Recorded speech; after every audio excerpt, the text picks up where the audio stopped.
Imagine you're sailing across the ocean.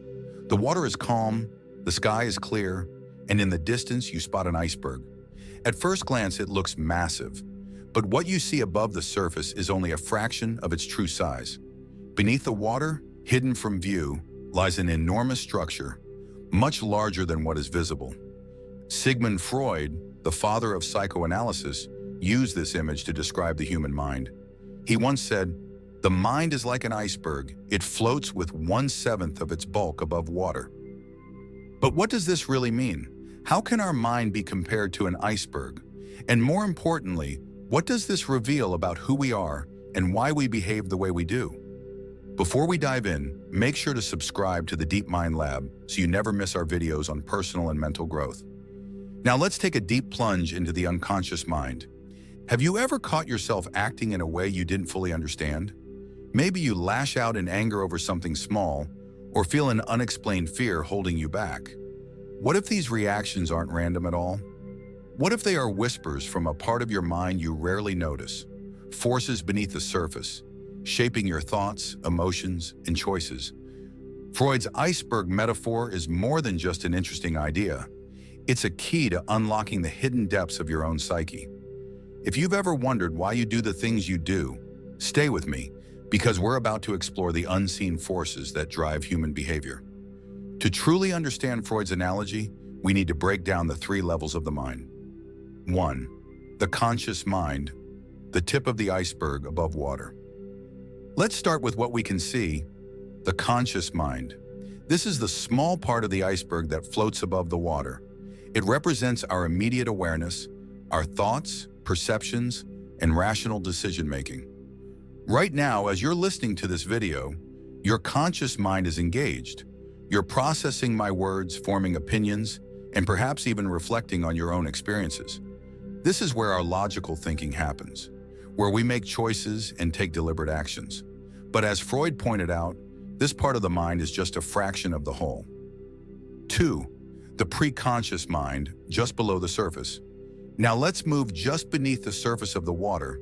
This is what Freud called the preconscious mind, a layer that holds information that isn't currently in our awareness, but can be accessed when needed. Think of it as a storage room for memories, knowledge, and experiences that aren't in your immediate focus but can be recalled at will. For example, you may not be actively thinking about your childhood home right now, but if I asked you to describe it, you could bring up images, memories, and details from the past. The preconscious is like a bridge between the conscious and the unconscious. It's not as hidden as the deeper parts of the mind, but it's not always in direct sight either. 3. The unconscious mind, the hidden depths, below water. Now we arrive at the largest, most mysterious part of the iceberg, the part hidden beneath the water. This is the unconscious mind, and according to Freud, it's the most powerful force within us. The unconscious holds all the thoughts, feelings, desires, and memories that we have repressed, often because they are too painful, shameful, or disturbing for us to confront directly. These hidden elements influence our actions, decisions, and emotions without us even realizing it. Imagine you have a childhood memory of being embarrassed in school. You don't consciously think about it anymore, but whenever you have to speak in public, you feel nervous or self-conscious. That fear might stem from your unconscious mind, where the memory is still stored, affecting your present behavior.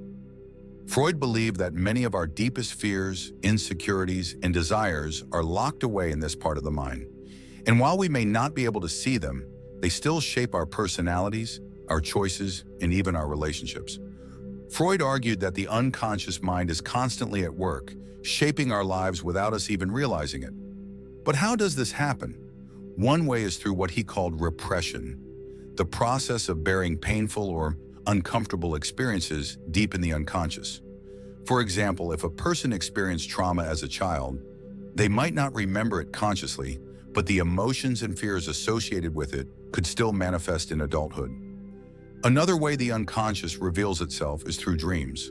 Freud believed that dreams are a window into the unconscious, a way for hidden thoughts and desires to surface in symbolic form.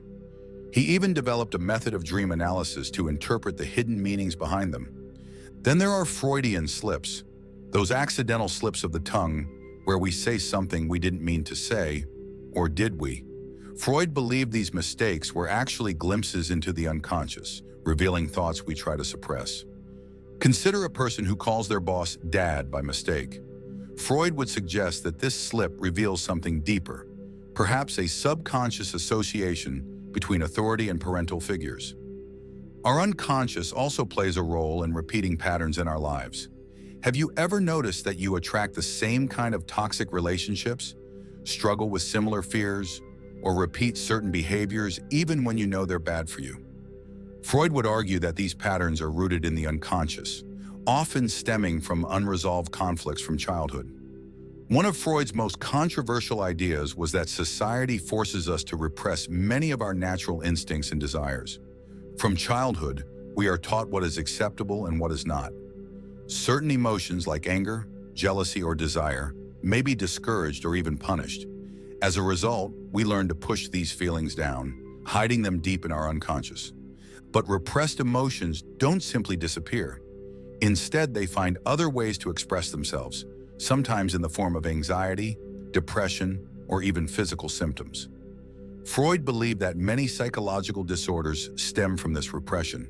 For example, a person who was raised to always be polite and never express anger might develop stress-related illnesses because their suppressed frustration has no outlet. Or someone who was taught that certain desires are wrong might struggle with guilt and self-doubt, even if they don't understand why. This is why Freud emphasized self-awareness and psychoanalysis, to help people uncover and confront these hidden forces rather than allowing them to control us from the shadows. So why does any of this matter? How does understanding Freud's iceberg model actually help us in our daily lives? The more we recognize the unconscious patterns that shape us, the more control we have over our actions. Instead of being driven by hidden fears or unresolved conflicts, we can begin to make conscious choices. Techniques like journaling, therapy, mindfulness, and dream analysis can help us tap into the unconscious and bring buried emotions to light. The goal isn't to eliminate the unconscious, it's to integrate it, to bring awareness to the parts of ourselves that we've ignored or suppressed.